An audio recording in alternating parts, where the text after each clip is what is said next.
Good morning, fellow brothers. Those who are in the automotive industry, especially BMW industry,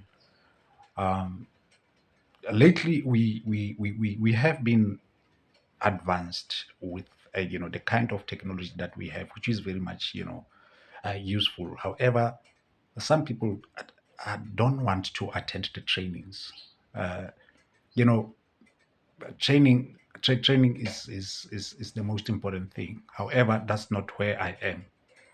The only thing that I can tell you is when you scan the vehicle, we are using the OBD2 lately. OBD1 is no longer effective into the system because that's an old system, so it's no longer working.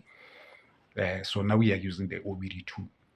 However, I don't know if there's going to be an OBD3 in the next, century. But for now, we are still comfortable with the OBD2. Now, the point that I'm trying to make here is when you scan the car, you make sure that your ignition is on, whereby your instrument is showing everything that is, within the system of the ECU or DME or whatsoever thing that we can call. Those are the control units that I'm talking about. So in most of the cases, the vehicle uses that particular system to sort of like think. In fact, it's its brain. Now, when you scan, you'll find out that the chem sensors are being calculated into the diagnostics and everything. So you may want to clear those faults. And then they may appear to have been cleared. Then when you start the vehicle still behaving the same way, then you start asking yourself, I cleared the fault code. Remember, this is what is happening. It's like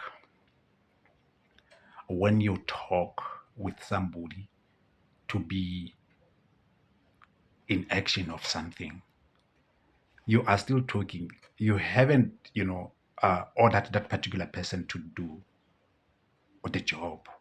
So it's something like that. You still are talking. That means you haven't solved the issue that the person has to be in action. So it's the same thing applies. Then when you clear the fault codes, then it still does the very same thing. Then I mean you have to use your common sense. You have to use your mind that okay, all these things, okay, the system has cleared them. It does not mean that they are fixed. So sometimes you'll find like, when you find the reasons when you click on your PO codes, there are PO codes in some vehicles. I don't know other vehicles, but there are PO codes. Then when you trace those PO codes, they will give you the reasons why those sensors are behaving the way they are behaving.